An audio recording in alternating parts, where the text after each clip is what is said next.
Hello, hello. Hey guys, and there's three people, two people I think right now. Yeah. So welcome to. Thank you for coming to my third workshop for creating a keyframe scene using Google Map, maybe Street View, Google Earth for that. And yeah, so I think this is like my second first workshop this year. I forgot now.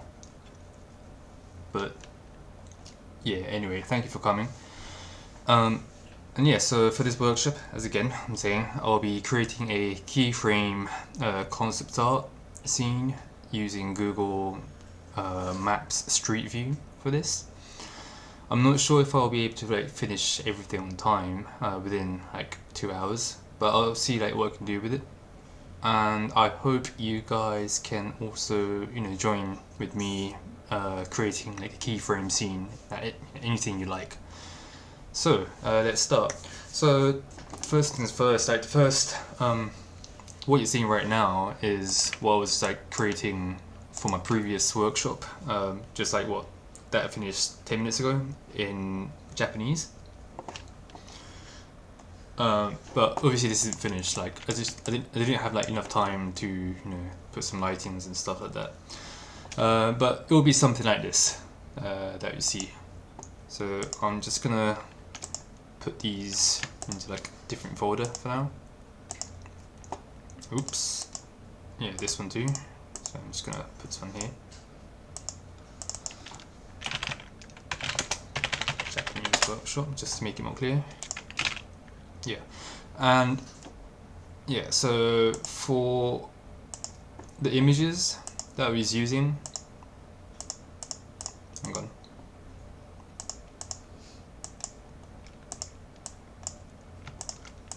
Yeah, so the images I was using for my previous workshop was this, which I kind of took from, I think, where was it? Wales? Scotland? Giant's Causeway? And yeah, so that's that. And also I took some other screenshots from different places too around the world, which I thought might be pretty useful. So yeah, I mean I'm gonna, just to save time, I'll be like using either one of these, but I'll show you the process. So let's open Google Map, maybe, or if you have Google Earth, like it doesn't really matter that much, but anything really. So yeah, simply just go in Google and type in Google Map, anything that you want. Sorry, mine's in Japanese, but any language that you want. And okay, so when you open this, just for like a quick tutorial on like navigation. Obviously, I guess you guys have used Google Map before, so most of like the control settings like you might know already. But I usually go on to, if you go in the left bottom corner, there's like a tab where you can make it into like satellite view. And by the way, this is Tokyo. And yeah, also like if you guys want to start the conversation, please use the workshop chat space channel. That's like, I think 2 or 3 bottoms down from the workshop recordings channel. So any questions and like, all like the conversation that we're having today will be done here. So yeah, if you guys can, then please do that.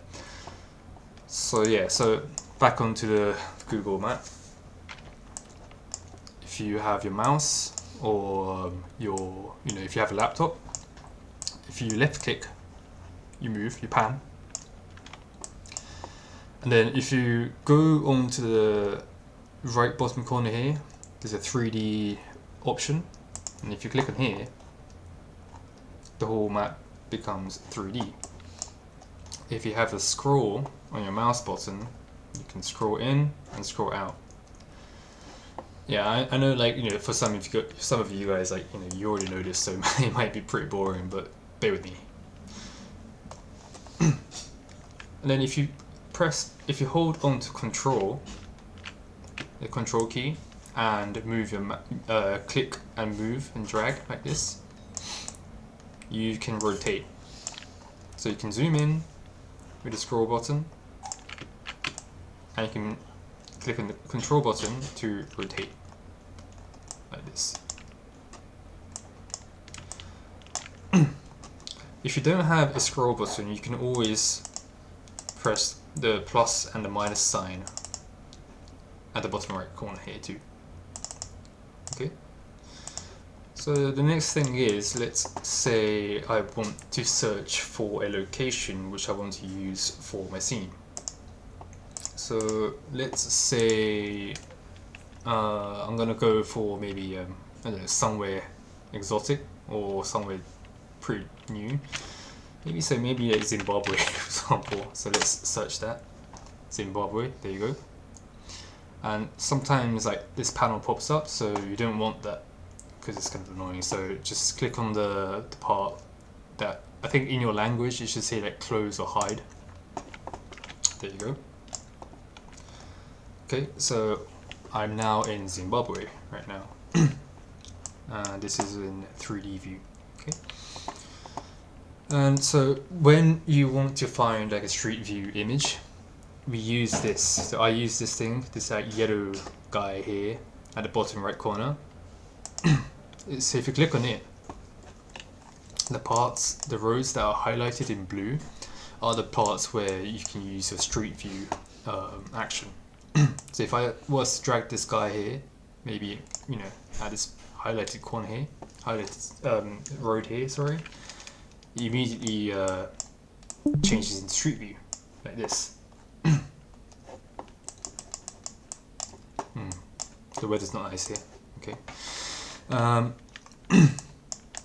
So that's what I do, and that's how I start finding places, locations, and angles, compositions that are epic, or that are appealing to me, or that is something that you can use for my keyframe art scene, which I don't have any ideas yet of what kind of concept I'm going to make, but we'll see how it goes.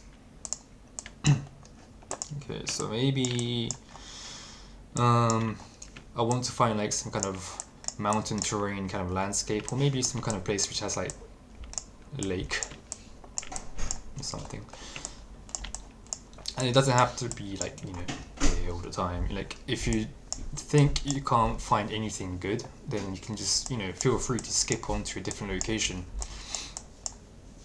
Because, you know, you're not limited to one location. You can just, you know, explore the world, you know. So let's see what we have. Seems to be like a bridge here.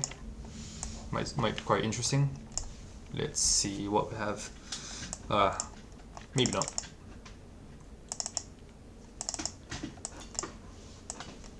No.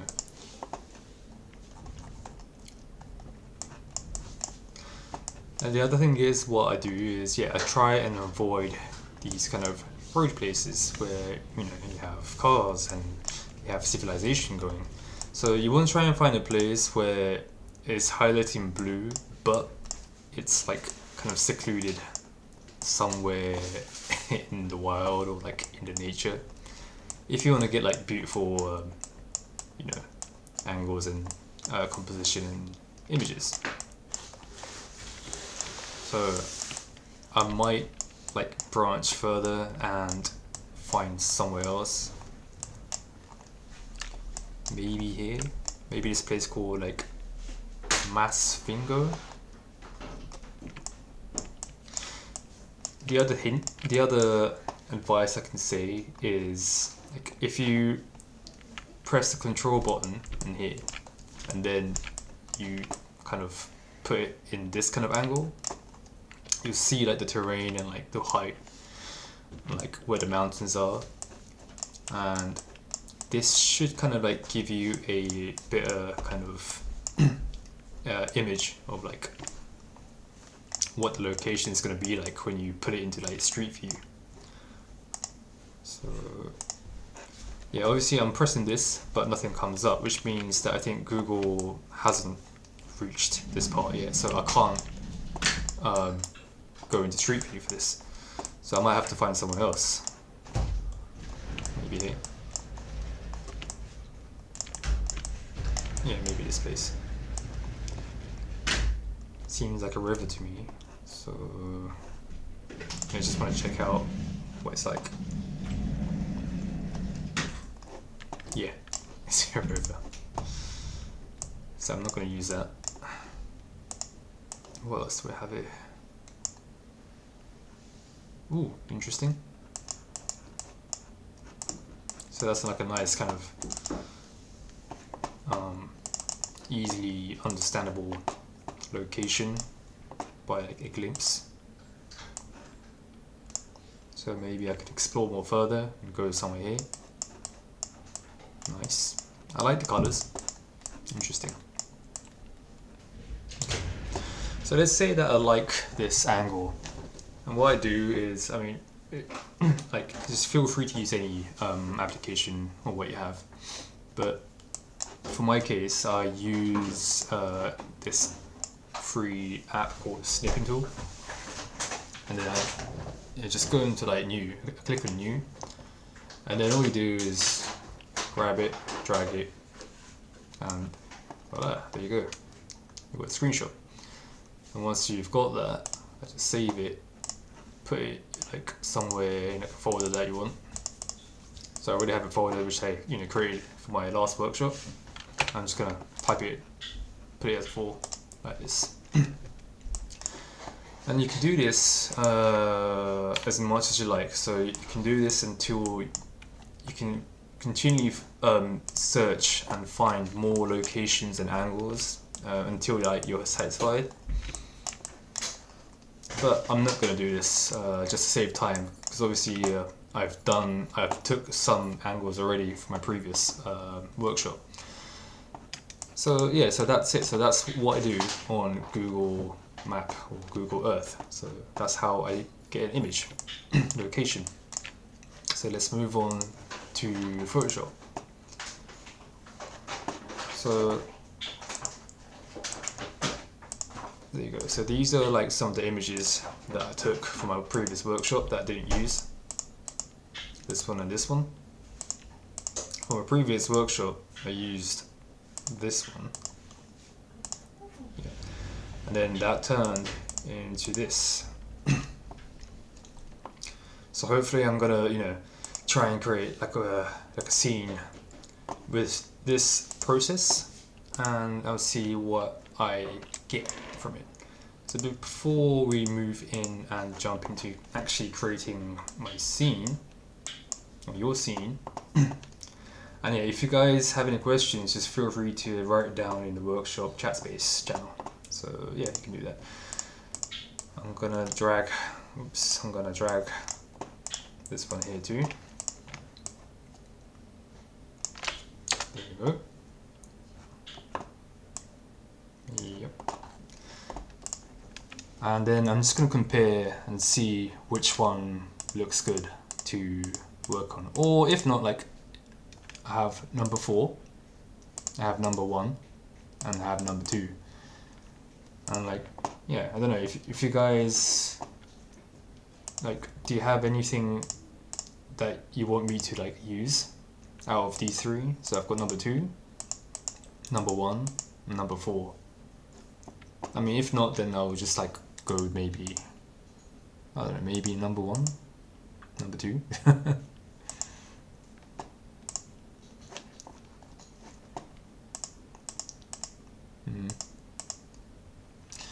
Yeah, number 4, I like the colors. This one here too. Yeah, I think it's okay. Maybe, yeah, number 1. It's too, the color variations are like, there's like not much colors. So I might go with number 2. Because I like the atmosphere, I like the mood. So yeah, right. So I might use number 2 for this then.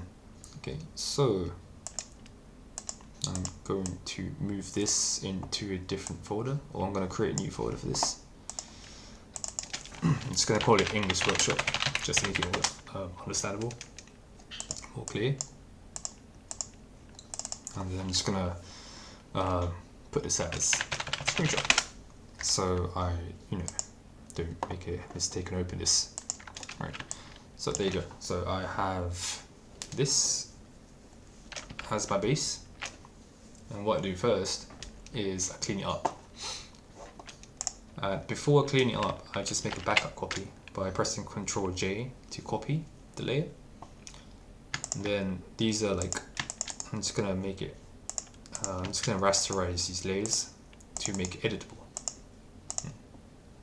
So we don't need this one for now, because I just made it as a backup. If something goes wrong, then I can go back on this one too. And we're going to use this one, so layer 2 copy. So when I clean it up, I use the spot healing brush, like so.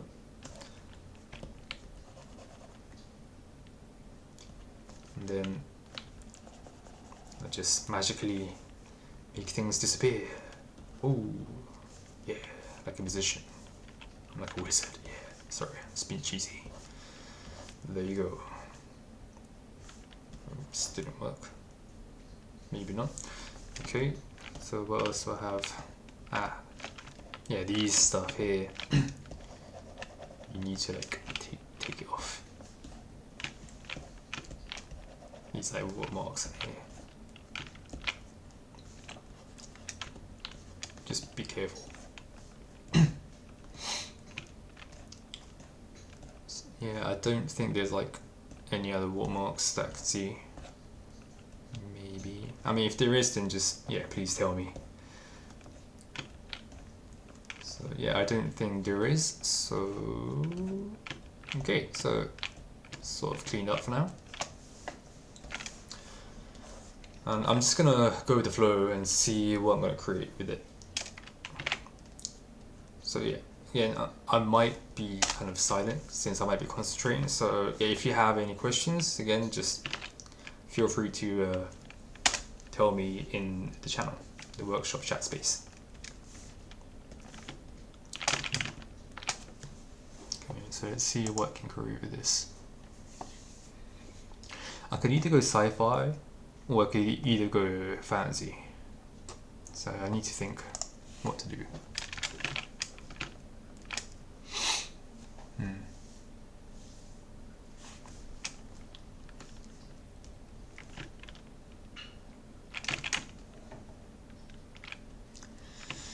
Yeah, okay, so I think I might go for like both fantasy, sci-fi. I don't even know like if that genre kind of works, but let's see. And I like to work in black and white, and there's a shortcut key for this, which is Ctrl Y to make it black and white. So it's not, it's kind of different to when you're using the black and white filter in here, because yeah, you can easily put this in black and white as a filter, turn it off, turn it back on like that, and then you can work on it. But if you were to put this as black and white, and let's say you color pick maybe this,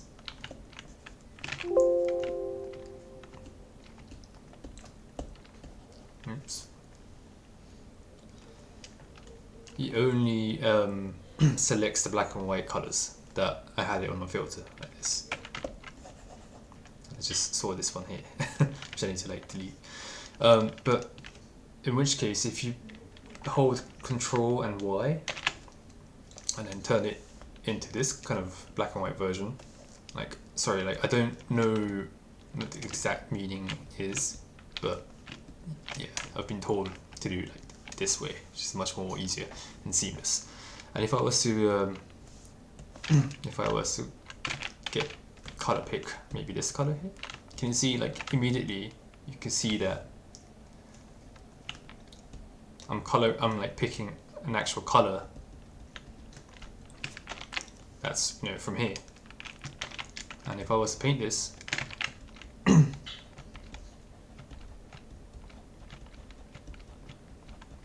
so, yeah, it actually applies color picks the colors from this guy here. So yeah, I recommend you guys to start using this option, black and white, so that you can get the contrast, the values correct first. It's much more easier than when you try and work out immediately using color. And yeah, you can see like easily the background, midground and foreground kind of contrast by using this. And right now, like, it looks really dull since there isn't really a foreground in here. So I might add like a foreground later on for this. So let's see what I can do with this.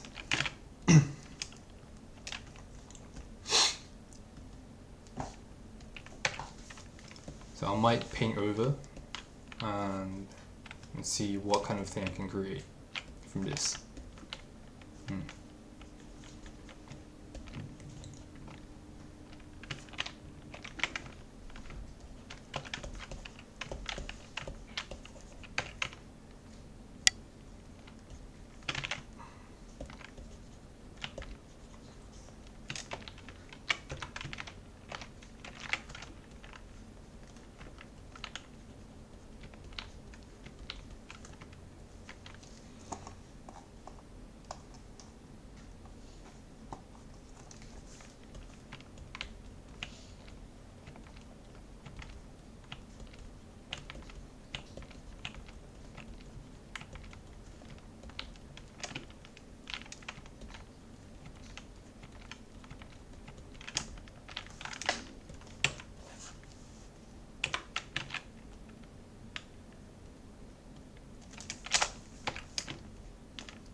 So I'm just simply painting over on a new layer in this black and white mode, like so.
I think the color value is a bit too dark, so it's kind of off.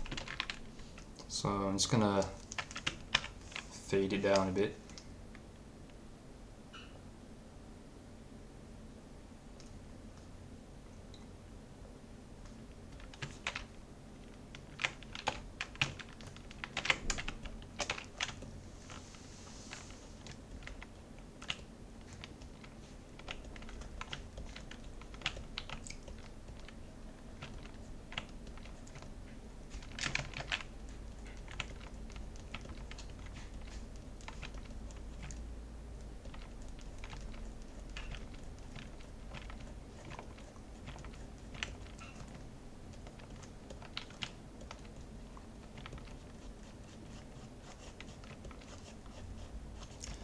Yeah, at the moment I'm not entirely sure what I'm creating yet, but I'm still like in the exploration stage.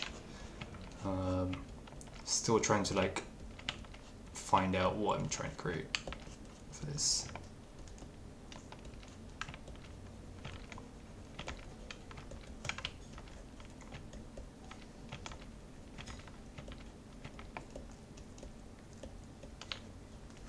And yeah, don't be scared to like use like a big brush.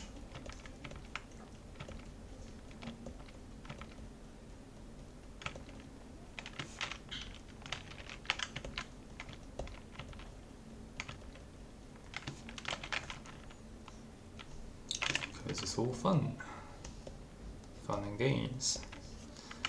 So, okay.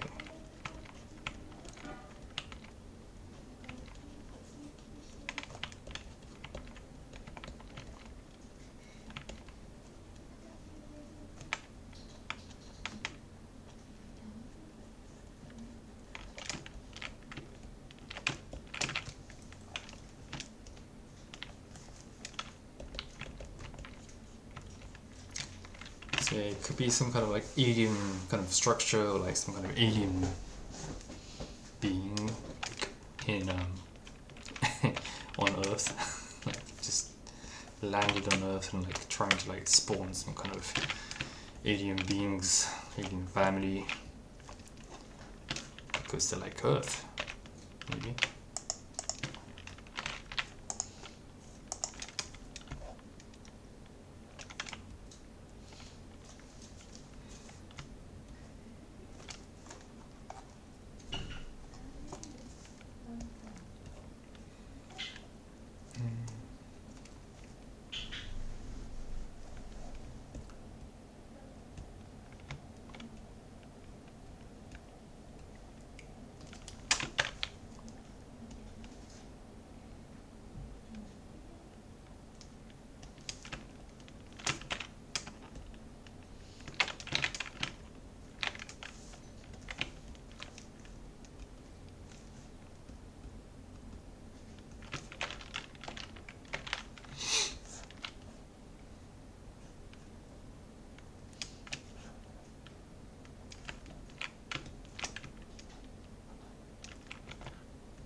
By the way, can you guys hear me? Or am I muted? No, no.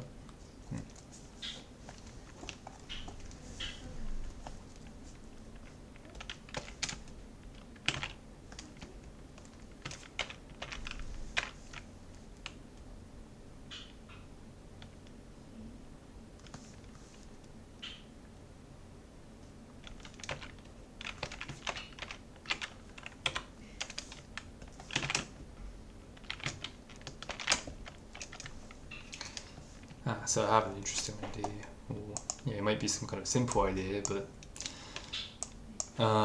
yeah, maybe there's like an alien kind of floating structure around here, because it seems like this is like the focal point. So it's gonna copy and paste it. I'm gonna see what kind of interesting shape I can come up with that I can hopefully maybe use.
Yeah, I have like no idea what it is, but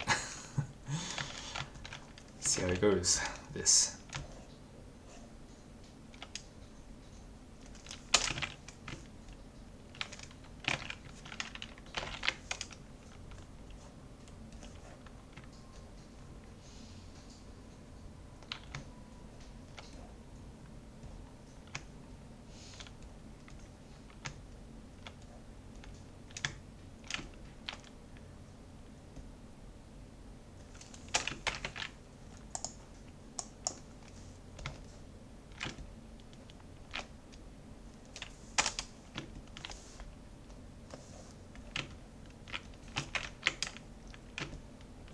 slightly off, I think, with positioning. So I'm just going to move it slightly, yeah, around here. Bit on here. No, I think that's a bit too low, so yeah, maybe around here.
Don't know what it is yet, but it looks kind of interesting.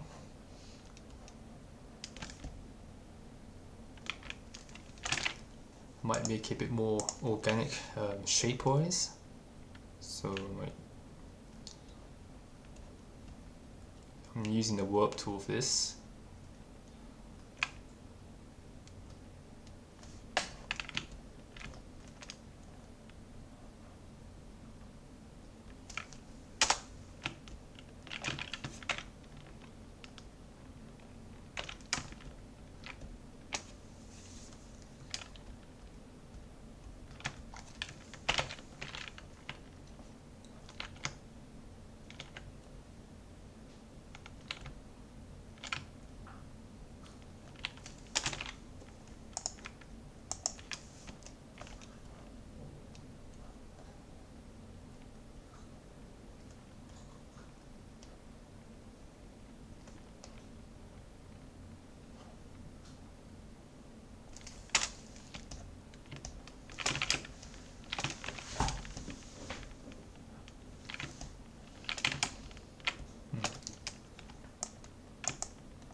So yeah, just before making more layers, I'm just gonna name some of them, just because I might get lost. So I'm gonna call this maybe alien structure 1. Just gonna copy paste it. 2, 3.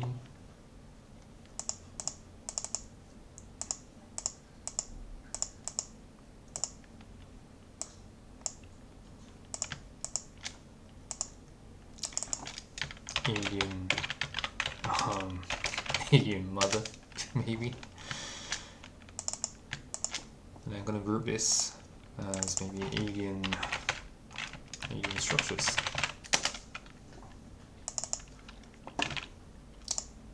Cool.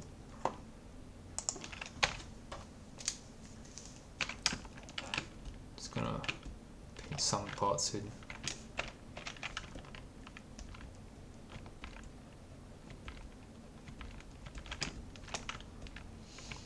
Just like small adjustments.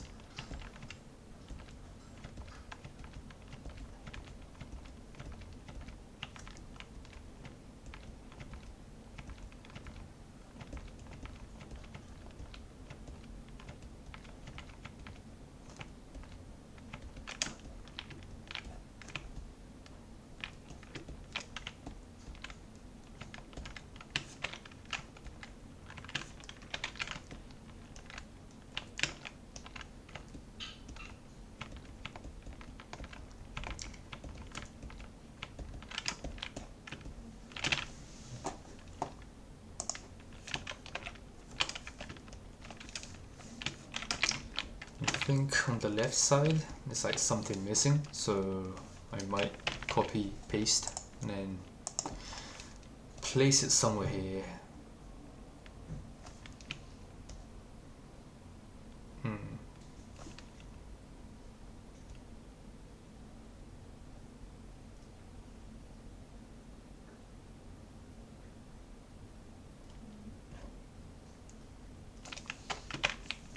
Then adjust the value by pressing Ctrl L.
Yeah, this is like some kind of happy accident. Just I thought it was pretty cool, so adding it in here. But then I think it's too even, it's too symmetrical, so I'm gonna break it down a bit. So if I was to select this part,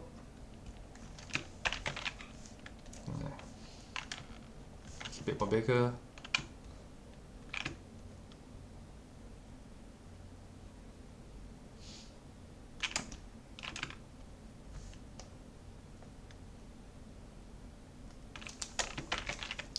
Copy again.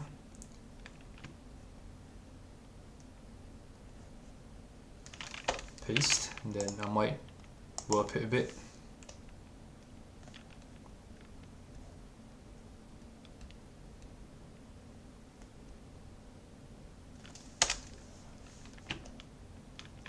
Yeah, it's like slowly becoming, or slowly looking a bit more organic shape-wise, because I want to make it more organic now. so yeah.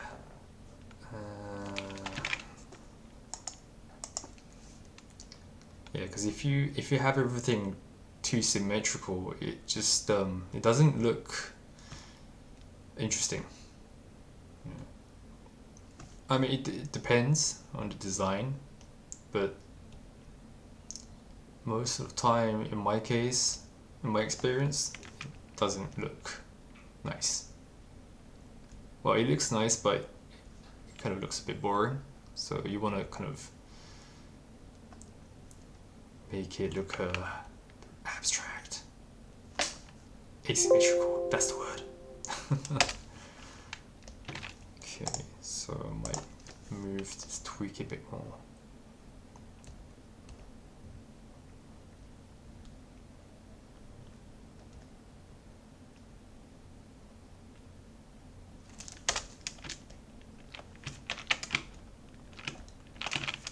Okay, not bad.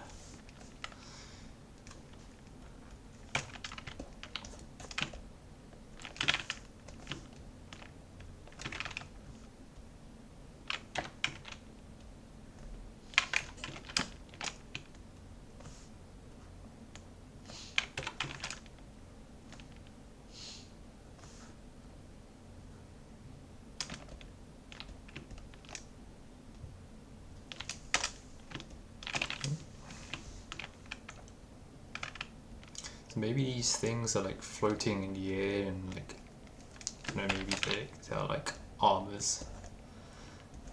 They're like armors of these I don't know, that like protects this structure,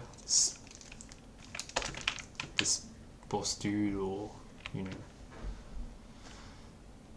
boss looking thing. Yeah, I'm just like using random words, so bear with me if you, I mean, yeah, sorry if you don't like it.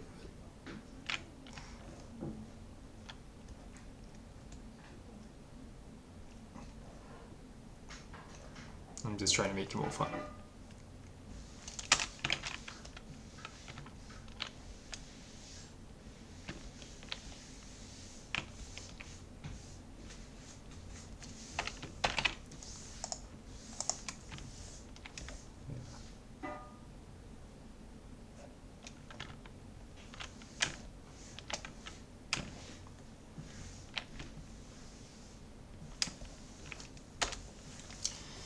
Yeah, now it looks like it's like these parts are sticking together, so I don't want that to happen.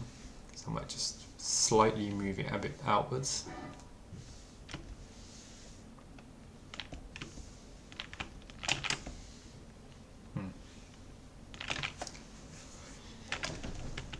Okay. Alright, so now what do I have?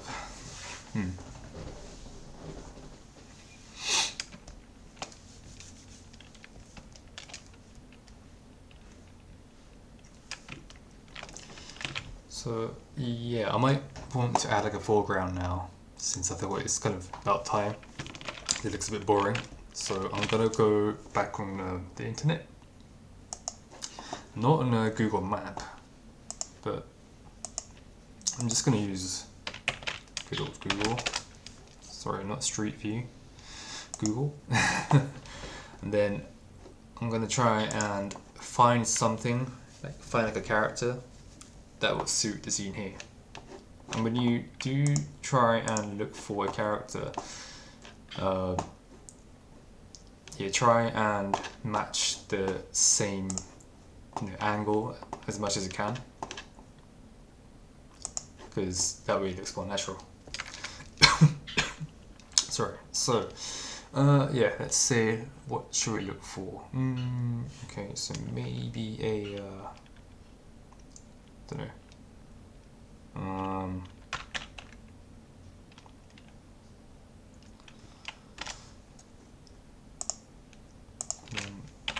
Maybe a horse rider, Mongolian. Face in the back. Let's see what comes up.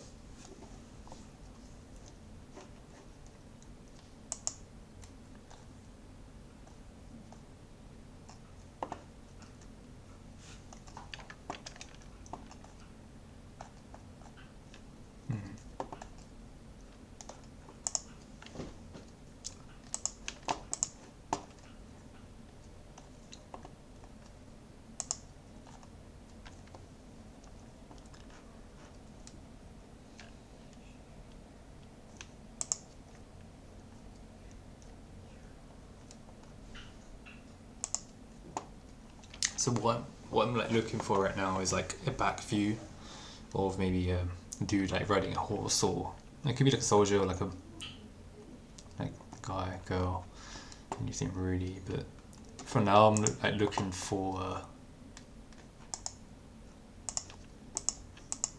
No, doesn't look cool.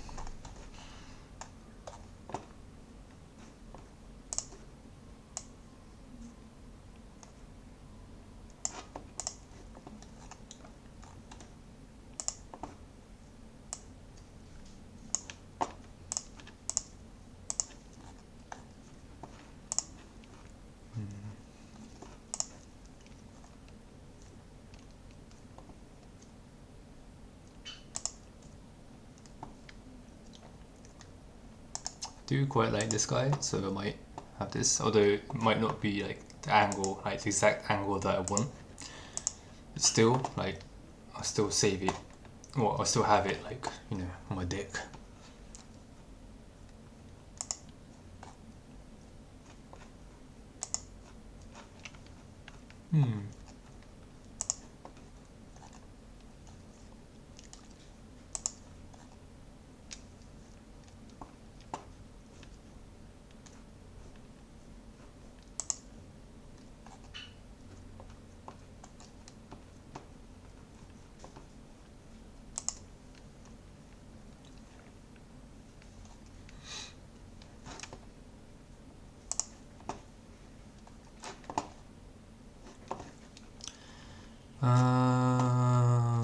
Okay, so yeah, I'm not like having good results, like can't find anything that's good for me. So I'm gonna change my search and I'm gonna continue looking. So let's say, yeah, Roman soldier facing back. Or maybe warrior facing back. Yeah, I just want like a placeholder for now.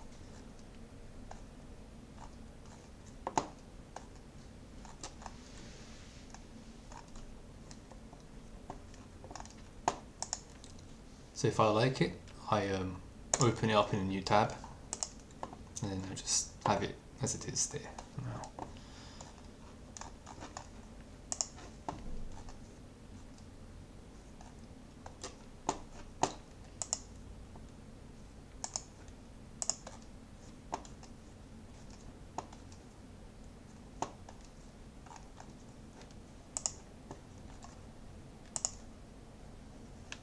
Did I have this? No.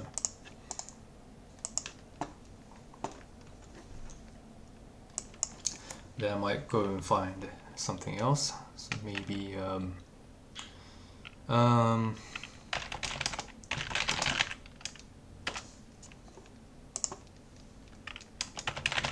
medieval hunter.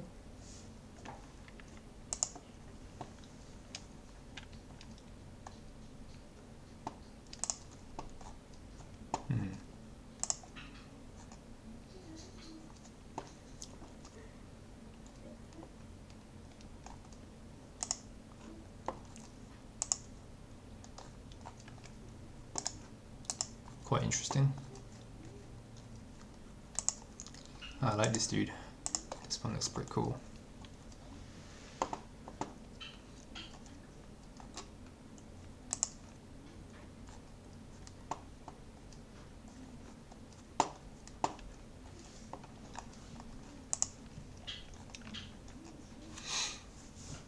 Okay, so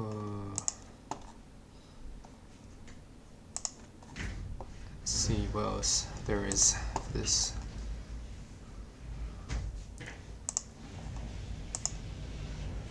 Some heavy armored dude.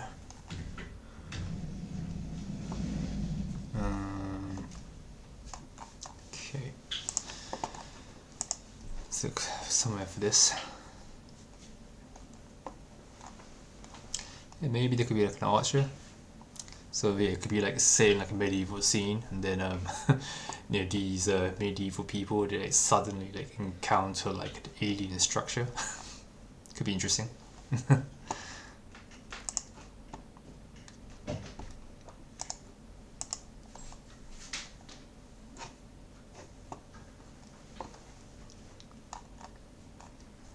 Yeah, so let's see what I have. So copy image. Then I'm gonna place it in a new folder. I'm just gonna call it character. And paste.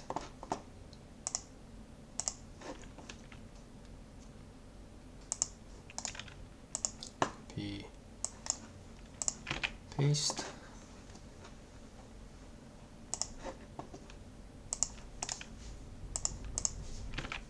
Copy, paste.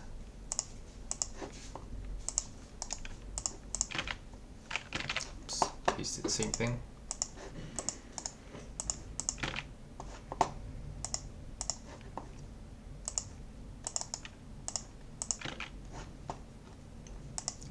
Paste.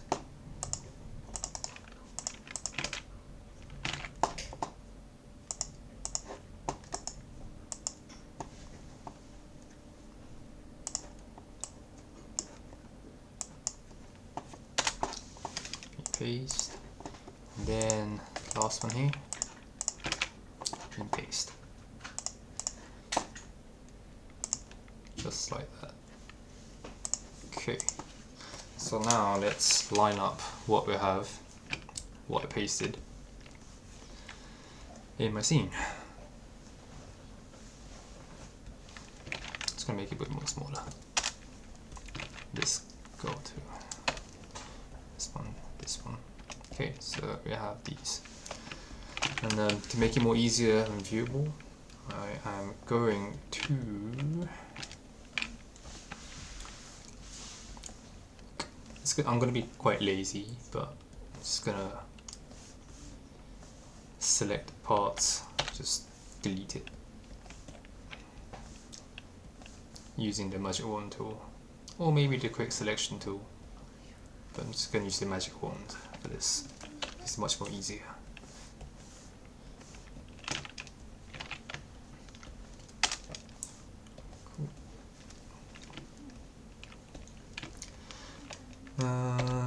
No.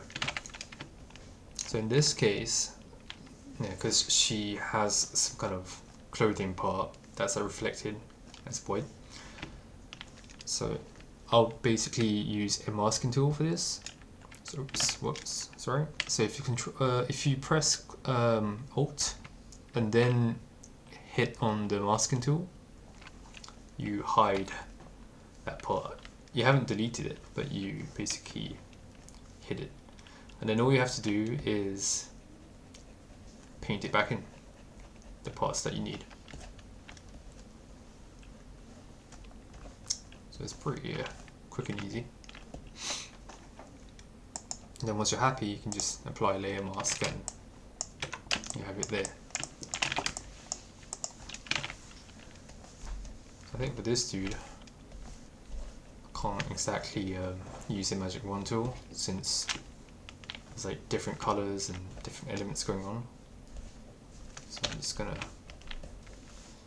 use a simple rectangle tool and then just hit delete for that.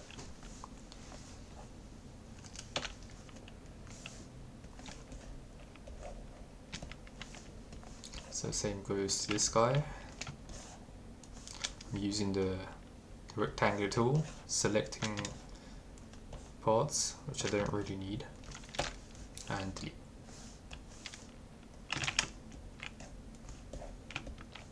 So for this one too, like I think I didn't like select an image that has everything, like including the feet, because yeah, I think I could use this and combine it with some other dude that I found my photos.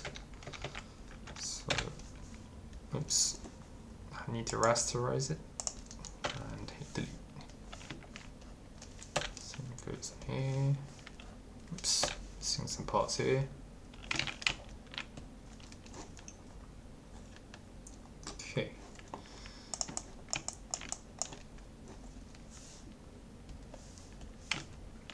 Yeah, this one. So I think I can use the magic wand tool, it's like a selection tool, since everything is like blue in here.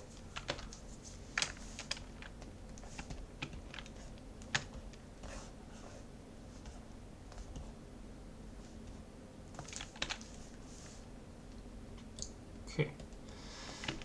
Yeah, so for now I'm just like, I've been really lazy, but I just did this so I can like place it more easily. And you know, there could be characters that I actually don't need in the scene, which is why I didn't crop out everything. Like cut out everything that I wanted for this. Okay, so I'm gonna resize it.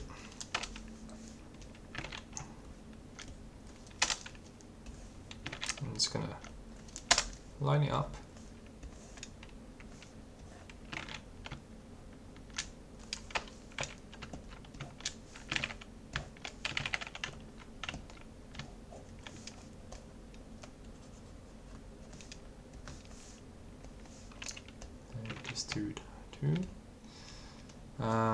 Okay, so it's like a puzzle. So you need to try and find, well, I need to try and find a place where I can, you know, place it that looks good. Or I might have to like delete it. Okay, so let's see what I can put. And it'll be like better if you can also like tell a story by placing your characters. inside the scene.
Yeah, I might not need like all the characters, so let's just see what happens if I hide these guys.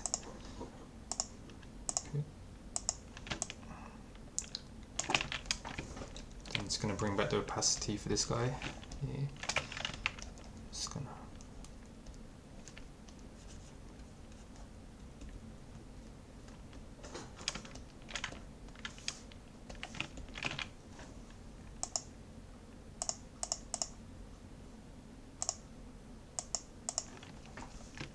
I like this guy's bags, props, so I might use that.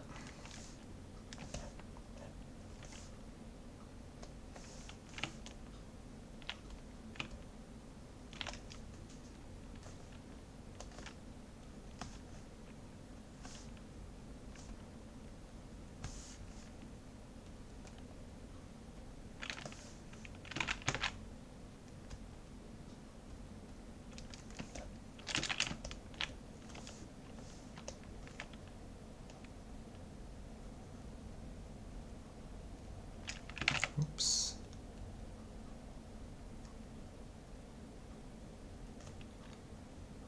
Well, you don't have to accurately select the whole silhouette, because obviously you can, you know, paint over parts that are missing. So it's up to you, but I like to select it pretty much accurately, as much as I can, because you have all the details in this photo in here. So yeah, go.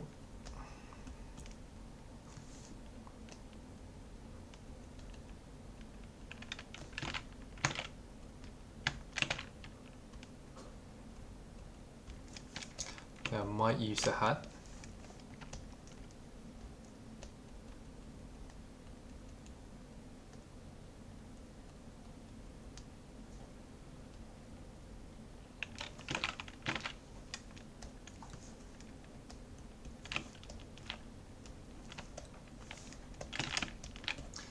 And since I'm going to use these props on top of this guy, I'm going to clean this guy up first.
And also I'm gonna clean this guy up too.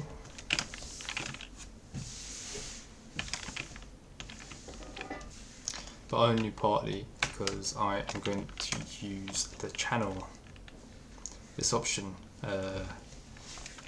after this. Just see what I'm doing.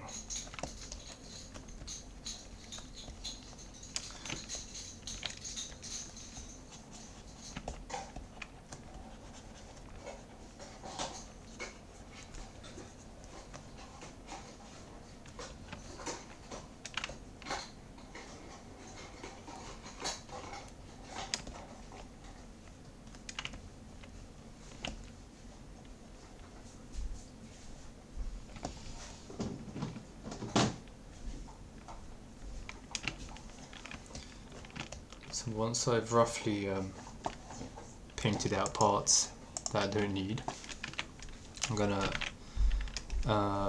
hit Control and then click on the layer that I want.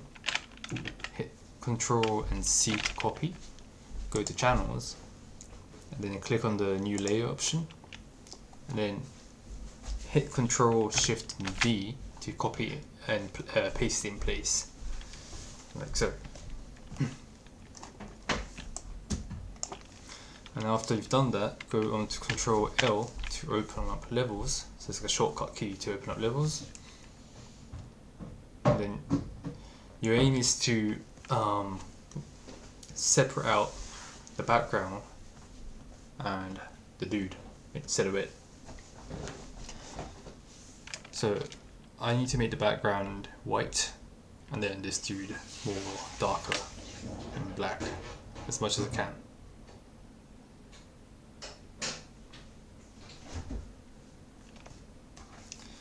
So what you can do is you can use the burn tool and the dodge tool. So maybe the dodge tool, and then you can adjust the range by changing the midtones, the shadows, and the highlights.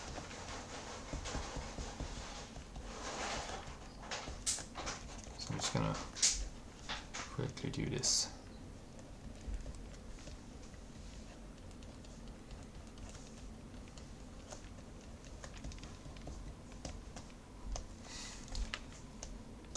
And if I use a burn tool,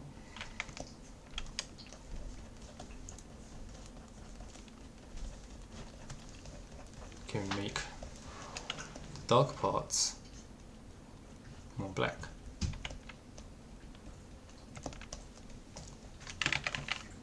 If I go on the shadows, it only affects the shadow parts of this picture.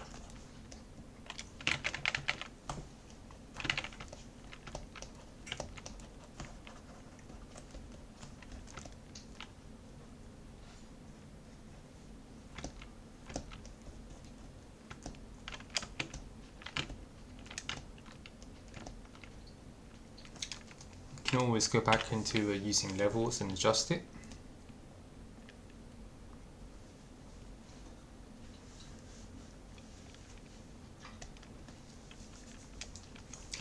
It's kind of messy right now because I'm not doing it too carefully, so sorry about that. But after this, once you've done it, let's say you're happy with it, you again hit Control and click on the layer, and then hit Control C to copy, click on RGB, go back to layers, and then Control Shift V and copy it in place, like that. You can then click on the new pasted layer. Once you hide it, you can go back to the original layer, and then you can mask it out by hitting Alt and Mask.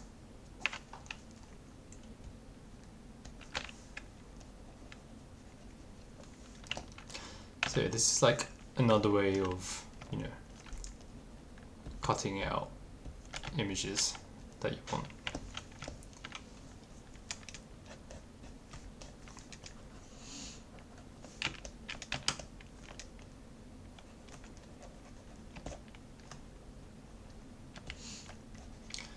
but I didn't do it too clean, so that's why it's a bit messy. Which is why I have to clean it up again. But I hope you get the idea of using channels.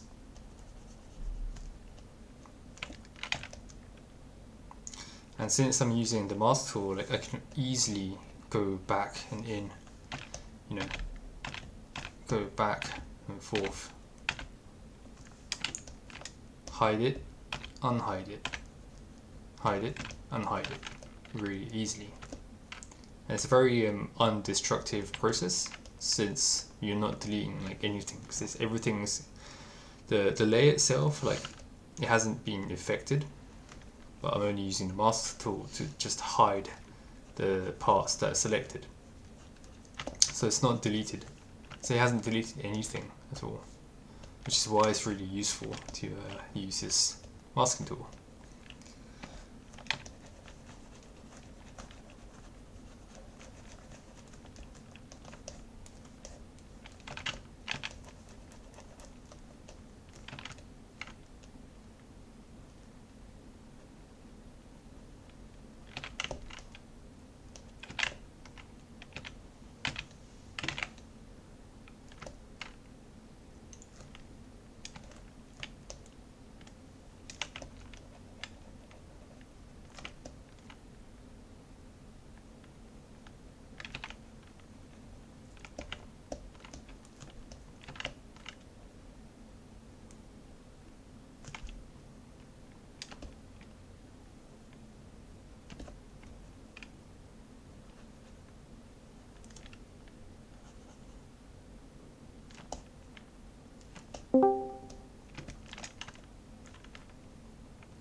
Yeah, something like this.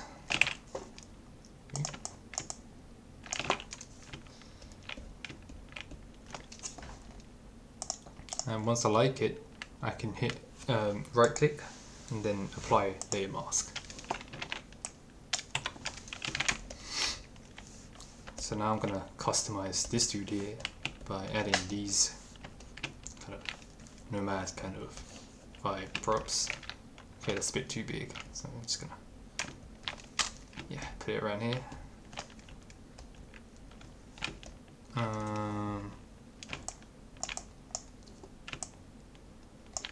Yeah, I might not need these, but I'm just gonna clean it up, line it up clearly. Yeah, maybe a spear.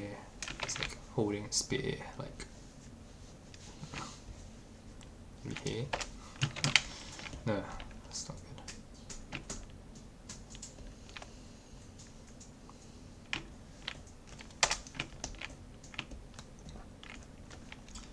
Just gonna put this guy behind.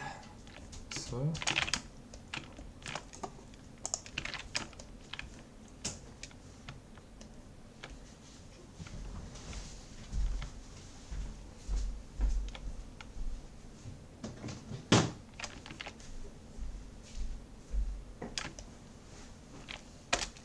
I want to make the back more bigger, so I might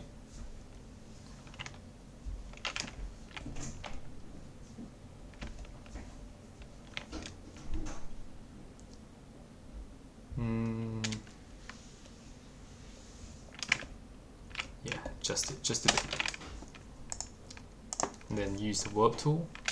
Sorry, so I was going too fast. So I use the warp tool here by selecting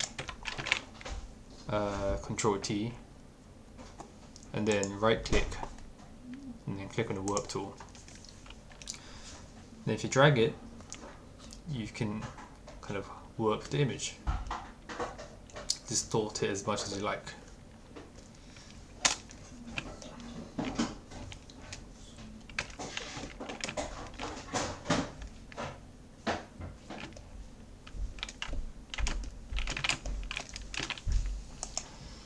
think yeah, it doesn't look kind of natural when I have these two together, so I might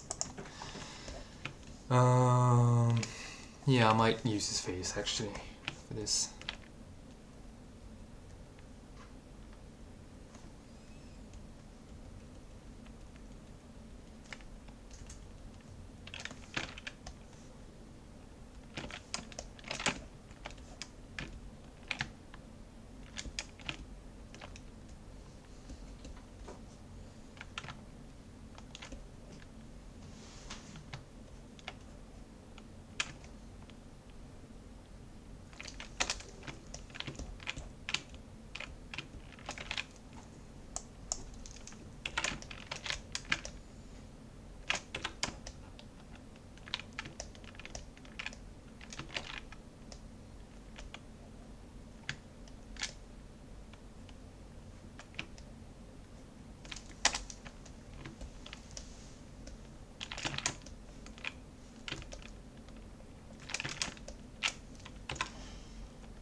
But it just looks kind of off with the angle because he's like he's like looking this way.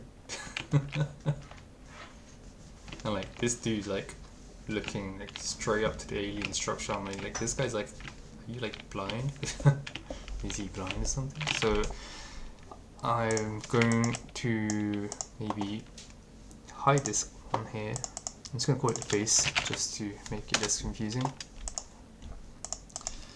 Then I'm going to try and match colors if I can by going on to the image adjustment layers, adjustment options, and then click on match color. So once you have that, go to source, click on the file that you're working on, and then click on the layer that you want to use to match the color. So in my case, it will be face. And nothing's really changed that much. You can like play around with the luminance and color intensity. You can even fade it a bit. But since it hasn't really changed too much, I might just leave as it is. Have the face next to it, and then just change the color manually, or I can use the face here, color,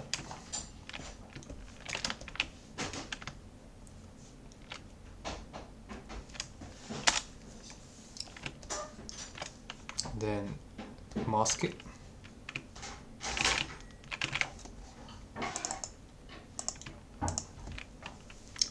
click control and click on hit, click on the layer to select the silhouette.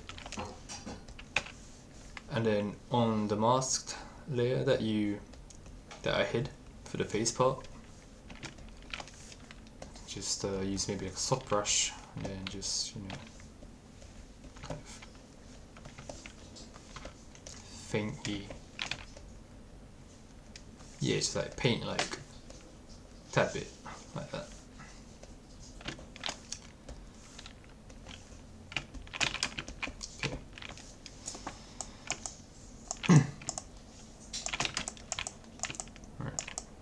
So I'm gonna go with the paint overs like later on if I have enough time. So I'm gonna go now and color correct some parts.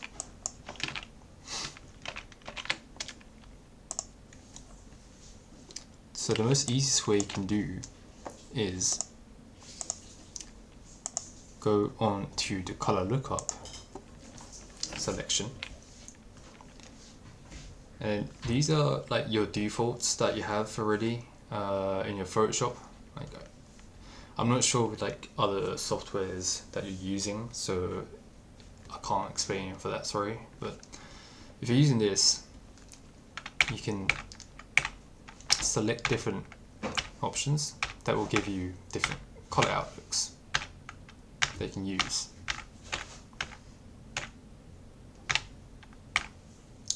It's a very powerful tool when you want to get like the color corrections like done really quickly.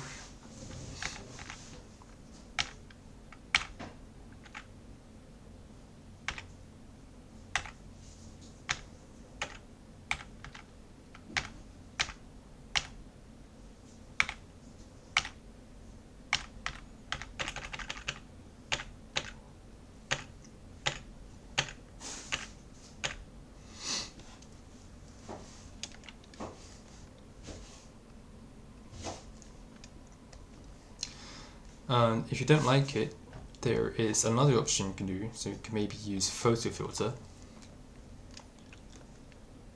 Then you can increase the density of it, which will, pop out the colors more. Or you can decrease it a bit more. And you already have like default filters in here, like warming filters and all sorts that you can try and use to set up your scene. So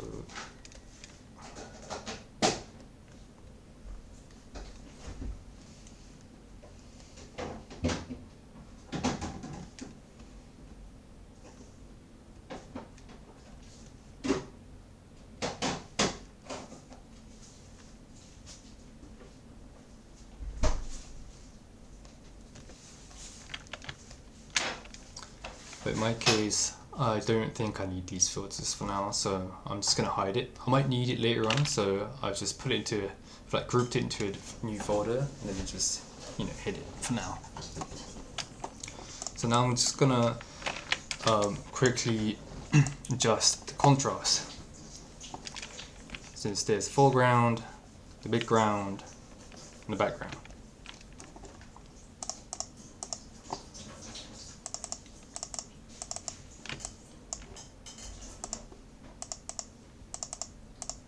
Okay, so I'm going to start off with this guy here. I'm going to click on levels, and then I'm going to hit Alt, go between these two layers, click on it, and then you've clipped it into this layer here.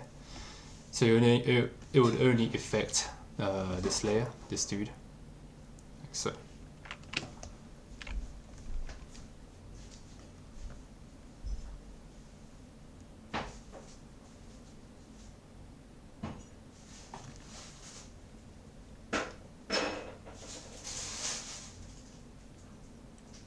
So it seems to me that the lighting is coming from this direction. As you can see light hitting here, and the light is hitting this direction here, so it's kind of a good sign.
So I just quickly adjusted a few parts of the contrast.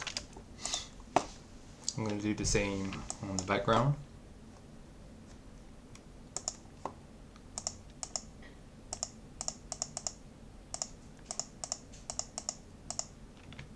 Yes, I'm just going to group these together. Let's call it BG, which stands for background. And then, yeah, I might merge like the layers here, so it's like one single layer. And then on top of that, I'm gonna go into levels, and then yeah, I can adjust it, or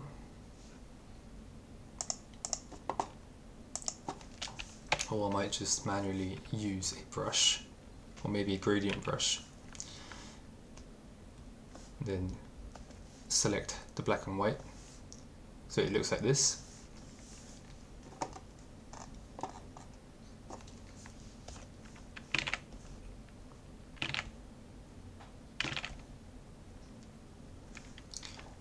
go on to multiply and then adjust opacity.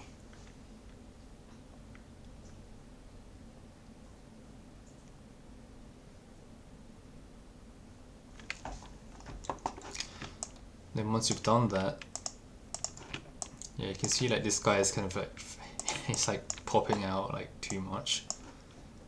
So I need to like adjust his legs a bit.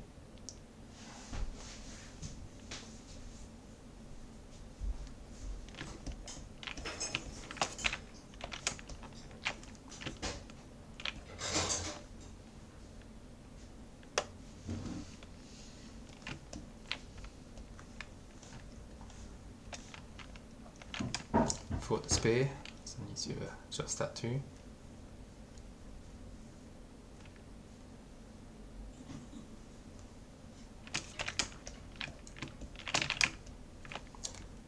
And change the hat color just really quickly.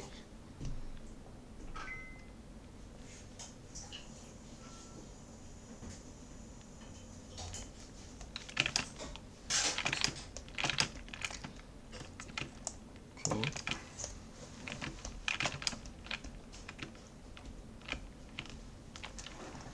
Then for these structures, what I can do is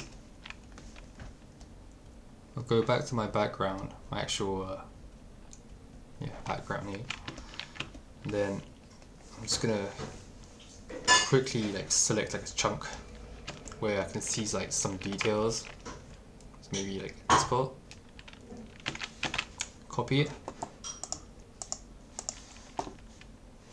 Sorry, copy. Then paste. I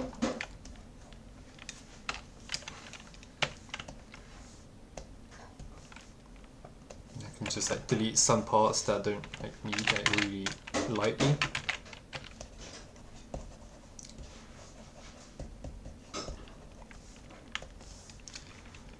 Then I think if I click on maybe overlay or soft light, you should be able to see some textures. So you can play around with these filters and then see what kind of like result you can get. It's pretty fun. Right, so if I was to use this filter,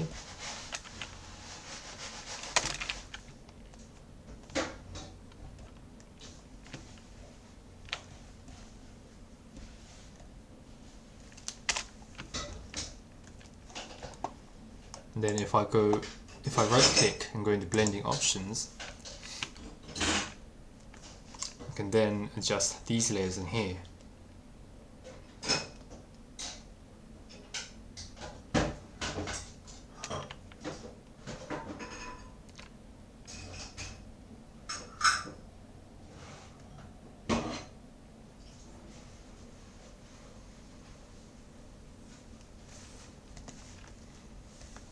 And I can also play with the opacity, or you can play around with levels.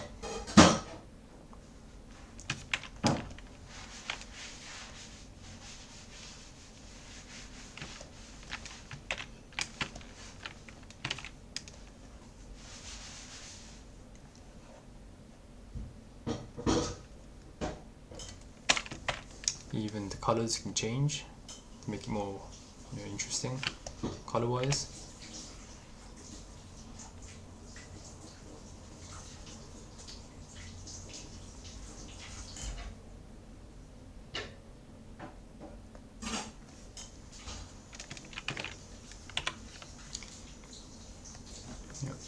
Then I can always clip it into the layer that I want by, again, hovering between these two layers and then click Alt, like so.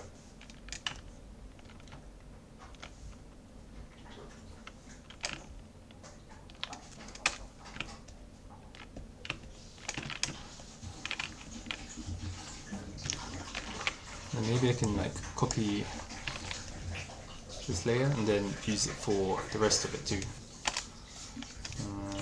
Yes, I can do it for this one here.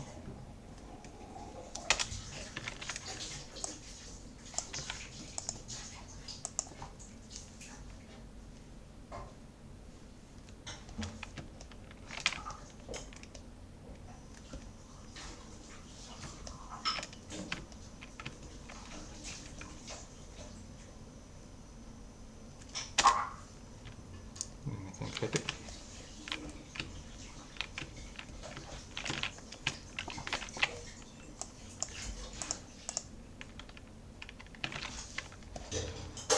Same goes for this layer.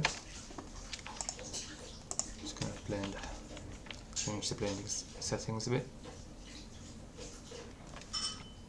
Clip it.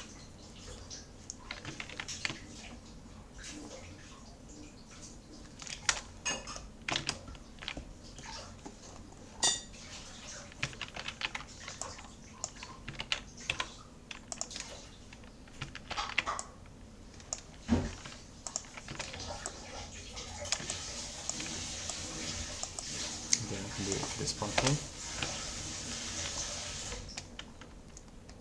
Then yeah, maybe for this alien mother structure guy too.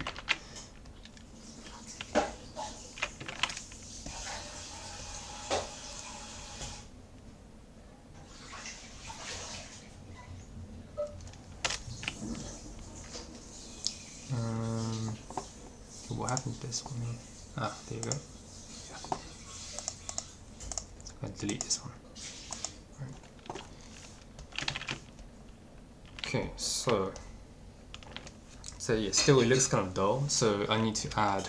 What do I have left? How much time do I have? Yeah, 15 minutes. So I'm gonna add some clouds effects and then lighting to pop it out. Maybe if I have some time, I'm gonna paint over these dudes to make it more interesting. Maybe on here too for more detail. So I am going to now add maybe clouds just to like separate out more better and to make it more moody, since the whole place already has some kind of moody atmosphere going on.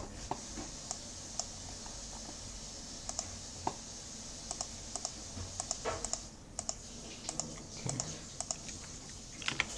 Background, characters, alien structure, background. Cool. Alright, so I'm going to add a new layer. I'm just going to call it clouds and mist. Maybe clouds mist. And then yeah, you can I can find like a brush, custom brush that I made or found. Sorry, that I can use to create clouds. Or you can always go and find a photo that has like a photo of a cloud, but in PNG. So yeah, I already have some clouds that I have here. Yeah. Cool. So I'm gonna add some clouds, mist, let's say.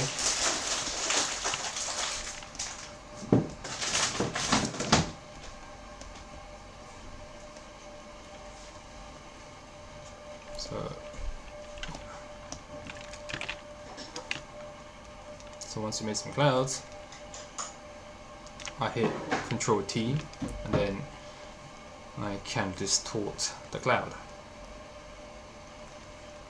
to make it more interesting in shape, and then more dynamic, let's say, because you want the eye to be going to this part here. Then to make it more dynamic, I normally go in filter and then I go onto motion blur. Then you can like adjust the angles like so.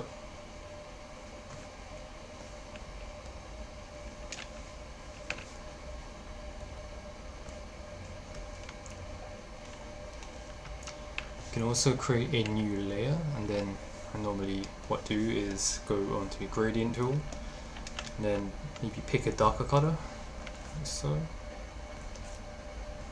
and just stroke it in. Maybe let the ground colors in here too, and just faintly stroke in some parts, just to like blend it in together.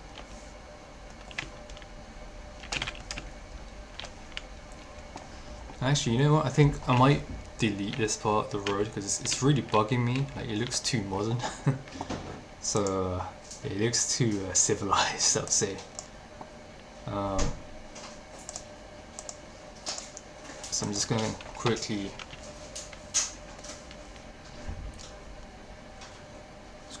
brush it in. Or maybe I can use the one tool. Sorry, the spot healing brush, and then just sort of blending in like so.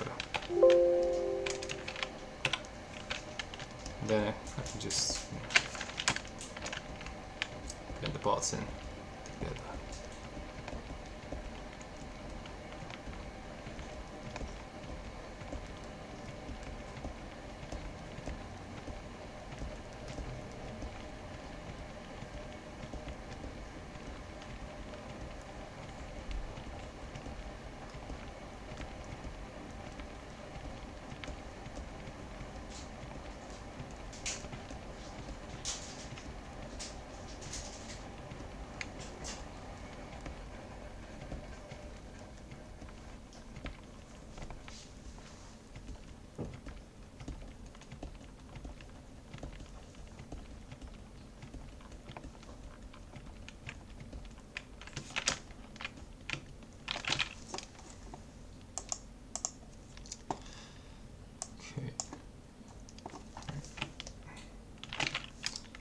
I'm going to continue and add clouds in here.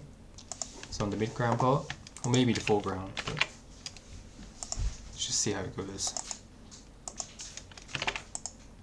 Move it horizontally,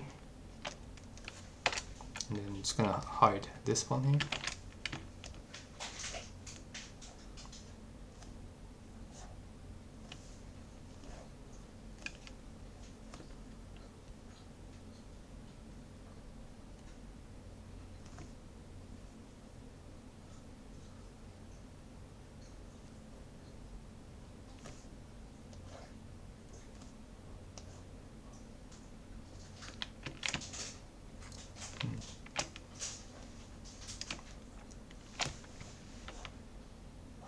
And then just distorting the cloud that I made until I'm happy.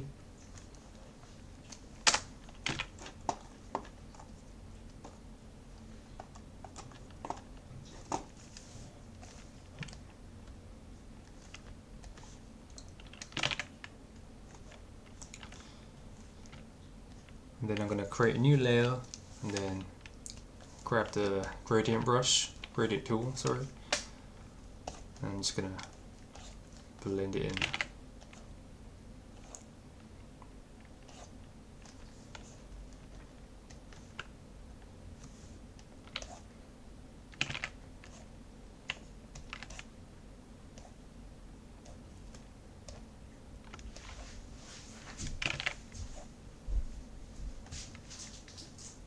If it's too strong, then you can always change the opacity in here like that, so no worries.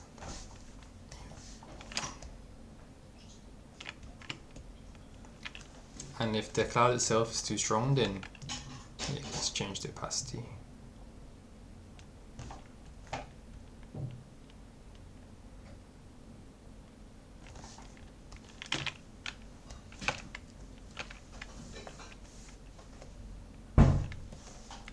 So I'm gonna get my cloud brush again, and then go back into my black and white mode.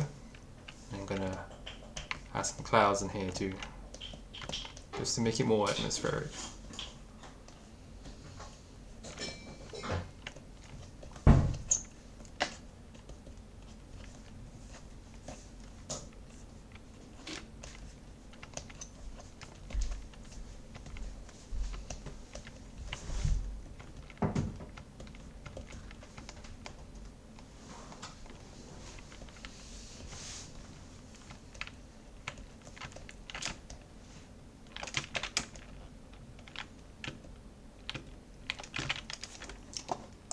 just gonna give it a bit more drama by adding some motion blur.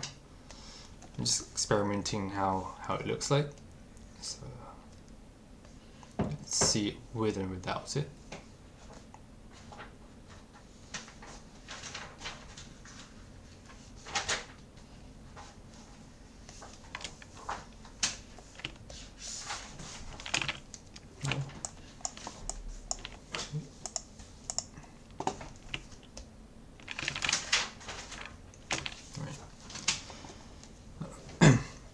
Okay, so yeah, I might actually add a new different color lookup. I might make it more dramatic. Just like set the mood, a bit more kind of serious bit. Then maybe bring the opacity a bit down to make it more like foggy, cloudy, like so.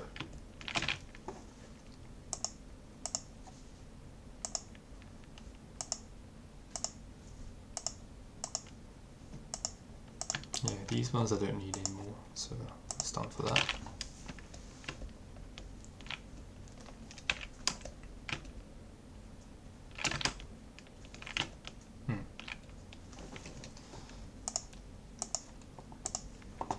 And then I'm going to quickly, do I have some time? Yeah, I can maybe stretch it just a bit more. I'm going to pour this paint over, and then I'm just going to quickly paint over some parts, because you don't want it to like look like it's just been, you know, pasted straight from like Google.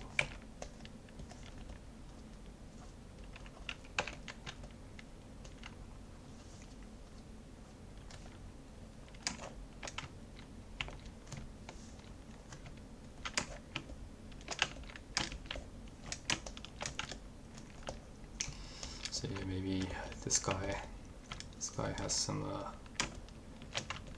bit of long hair.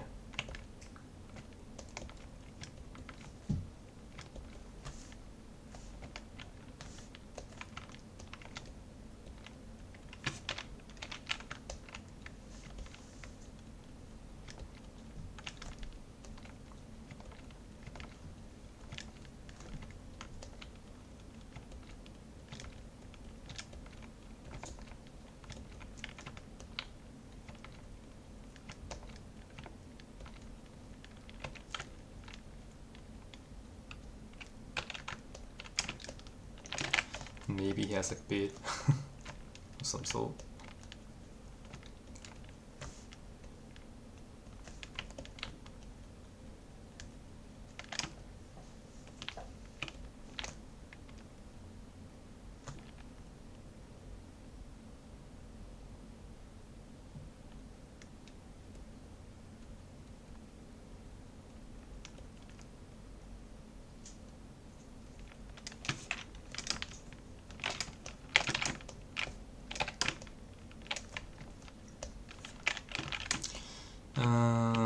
Hmm.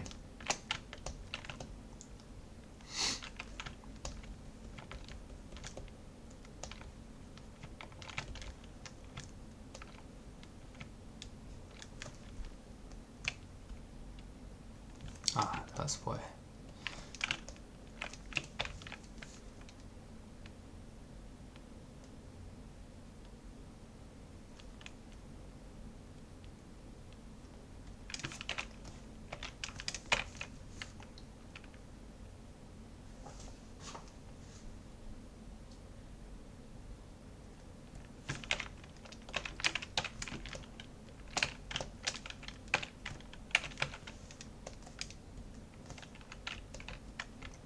So I'm just going to continue painting over.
yeah, I want to like paint more, but I guess I'm like running out of time, so I'm gonna go jump into like doing lighting now.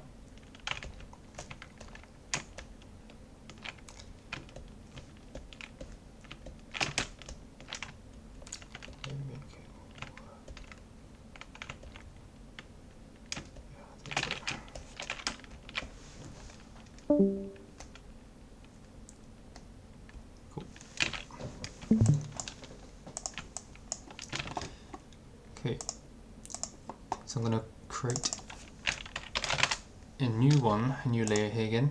Just gonna call it lighting, and then first of all, I'm just gonna quickly create some shadow. Oops, shadow. Oops. Okay. So yeah, forgive me that I'm going to rush a bit, but it will be yeah, you guys should do it more carefully. Okay, so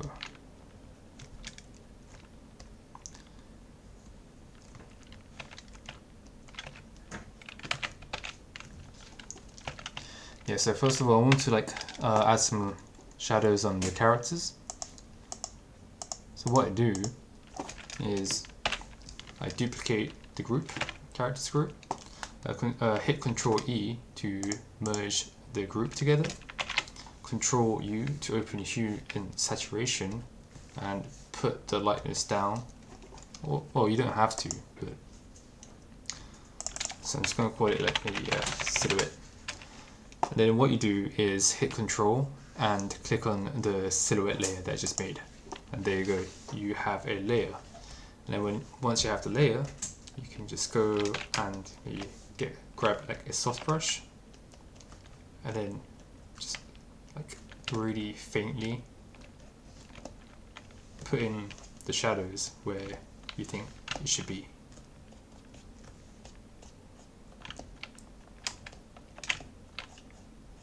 Like so.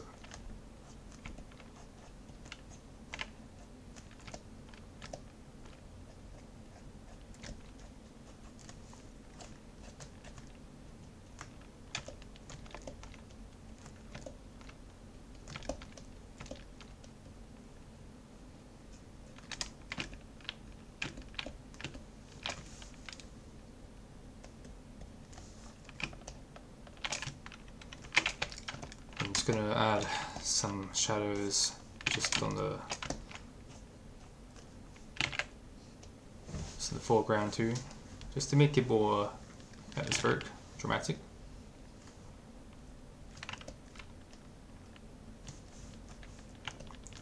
Maybe a bit more in here.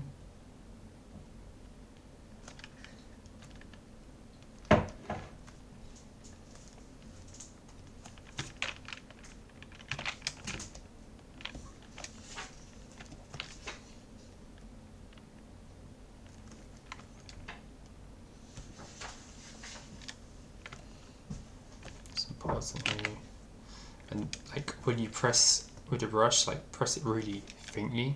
Like if you do it too hard, boom, just like creates like an ugly black dot. So yeah, try and go faint as much as you can. Then once you've done the shadows, create a lighting layer. And I think some of you guys have seen this before in my previous workshop, but I use a paint bucket tool to fill it in, and then I click on the color dodge tool, I get a brush, a soft brush, and once I get my soft brush, I select it to a white color, and again I'll first do the characters first. But I can add some lighting.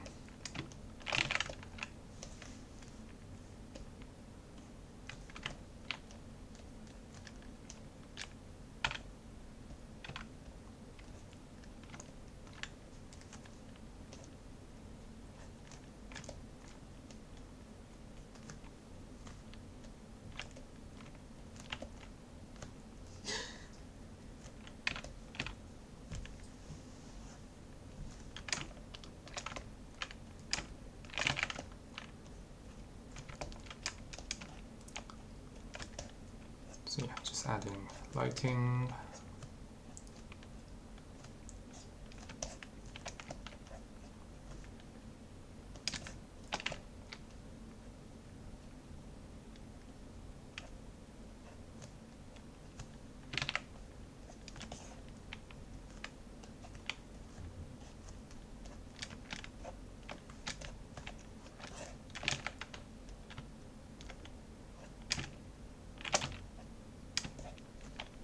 And if it's too strong, then just go into opacity and then adjust it.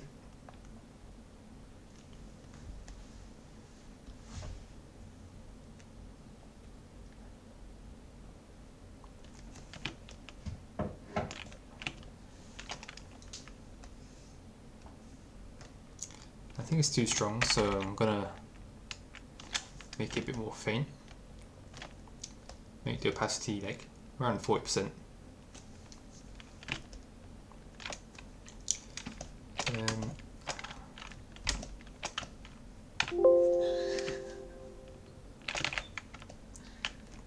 just gonna add a bit more lighting for the background.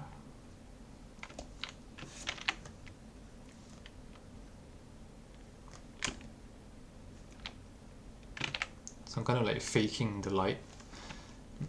The reason why I'm doing it is because I want the viewers to look directly at this structure here. So what I can do even more is create a new layer, and I'm just gonna create the same kind of lighting setting by going color dodge. Then yeah, so let's say like this structure here is like lit up, like this part. So I'm just gonna, yeah, there you go. So I have some light source. Then maybe yeah,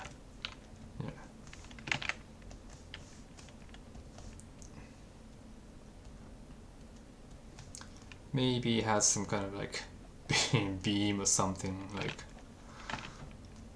hitting hitting Earth or something. I don't know. Like, sorry for my weird imagination. Then boom. Oops.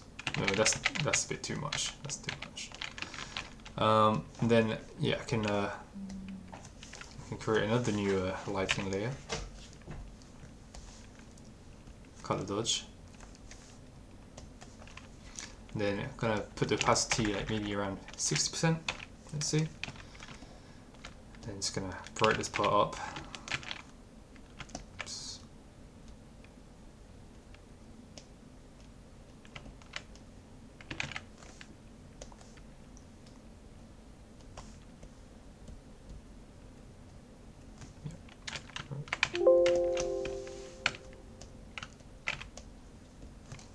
Sorry, it's going to delete the layer. It's going to create a new one again. Something kind of went wrong with my brush.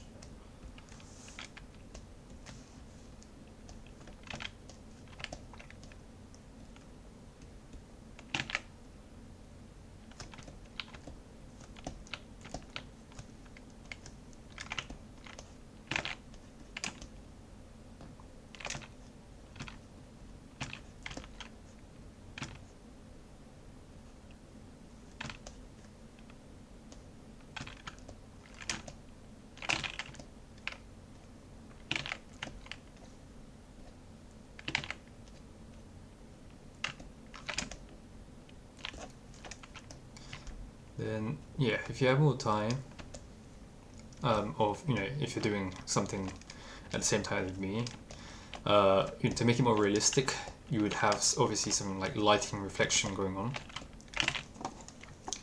So I'm gonna make a new silhouette for these alien structures, which I did for the same process for the character silhouette. Then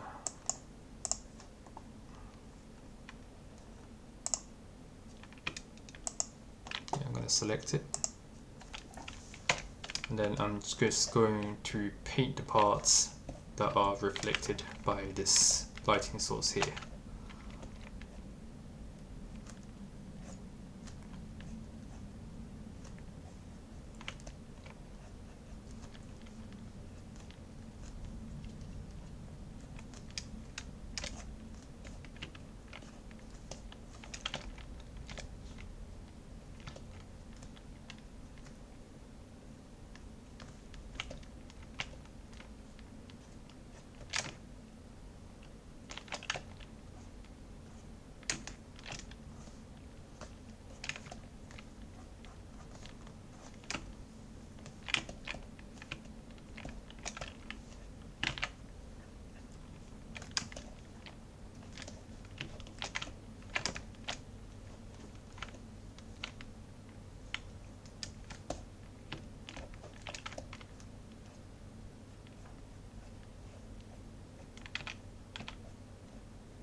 And I think some parts are a bit too strong.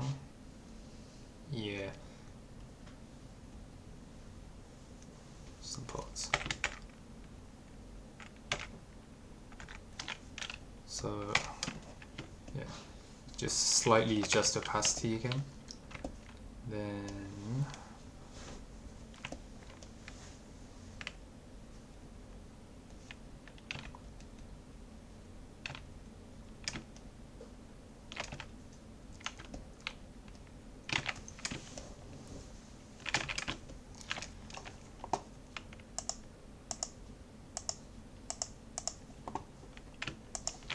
I'm going to add just a small reflection on the characters here,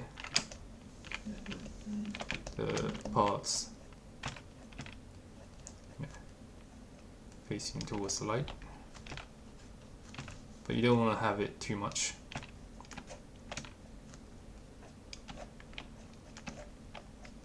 But you want to show like some sort of reflection that's, you know, traveling towards this distance, so that it shows that the light is actually pretty strong.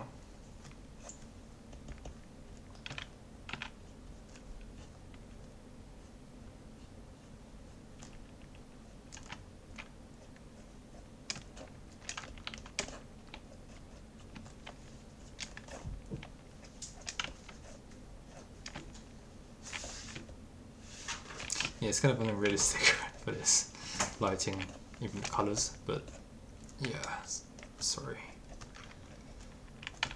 If I have more time, then I would like to do some color corrections, but I think the time is running out, so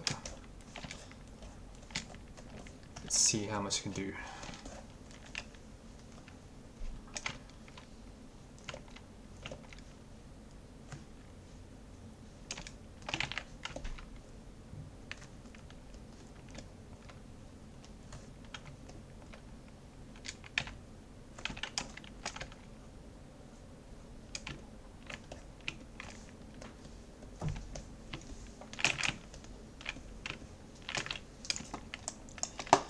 Then yeah, some few like things, the few filters that you can also do is, you know, if you want to make it more cinematic or like dramatic, is one, you can do, or if you have these actions, you could add green.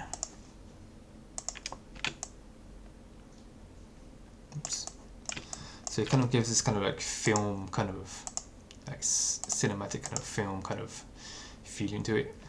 I mean, it depends on like how people think, but for me, like, it kind of gives this like cinematic kind of feeling. So that's why I like it. I have this on. And then you also have this thing called Vignette,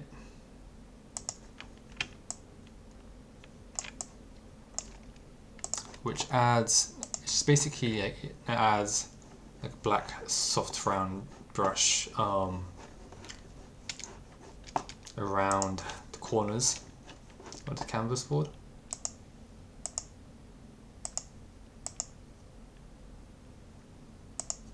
Like so.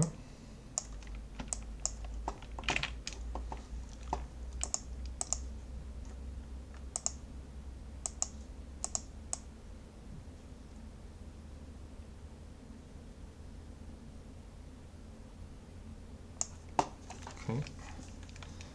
Actually, I'm gonna it's just kind of bugging me a bit with these characters. Like, it's just the contrast is too strong, so I'm just gonna balance it out a bit.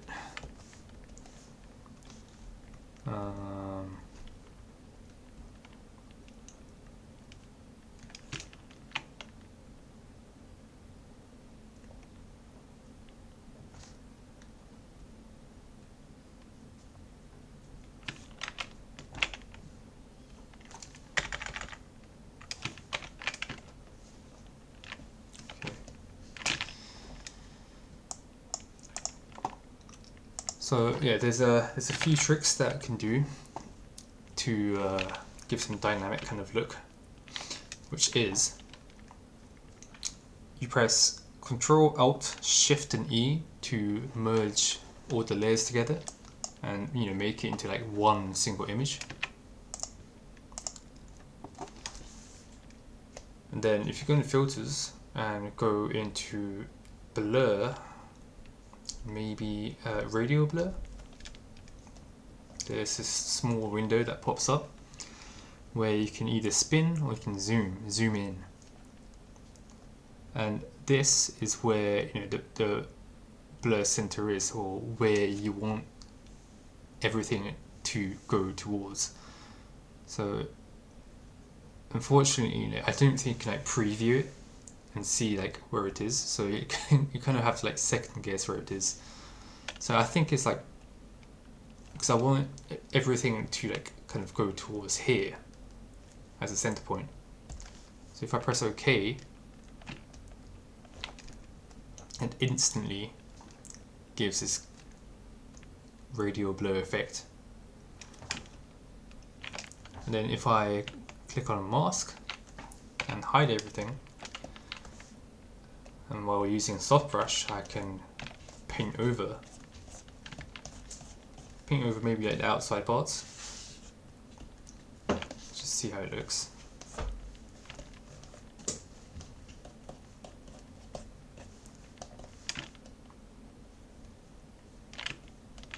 Just to give like a dynamic kind of effect. Another thing you can do is, let's say maybe these lightings, it has like some kind of lighting particles coming out or splashing out. So for this, you could yeah, there you go.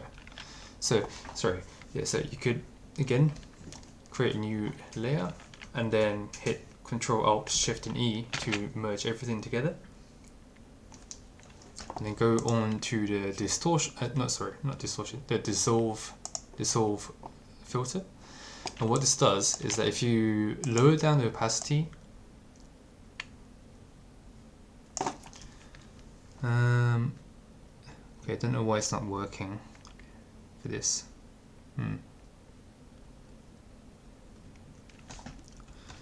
Sorry, I might have to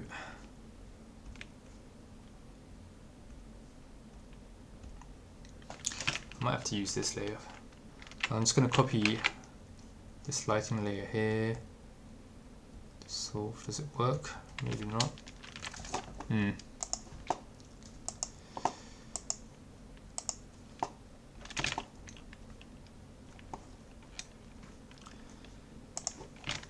Does it work? Merge together, dissolve. Yeah. So that kind of works.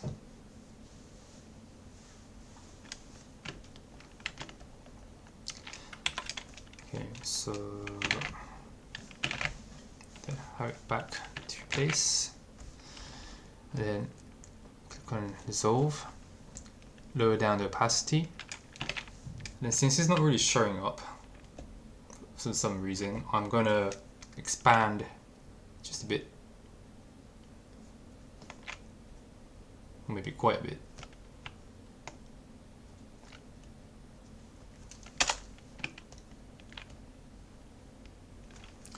Then lower the opacity even more.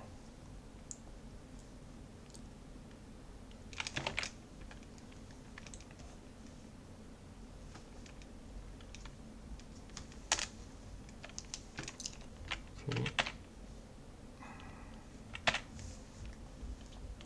Right. Then if you mask it out, then using a soft brush, you can kind of create this kind of effect where there's like lighting kind of particles, or you know, somewhat coming out.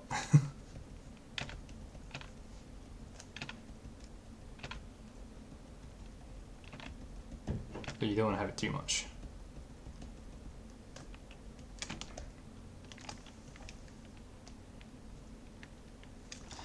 And there you go. So sorry, yeah, didn't have enough time and time was running out, so I'll leave it up to here. But yeah, so this is how I create a scene using Google Map or Google Earth images. So this is the end of the workshop. I hope you guys like it. Are there any questions? You can put the questions down in the workshop chat space channel if you have any.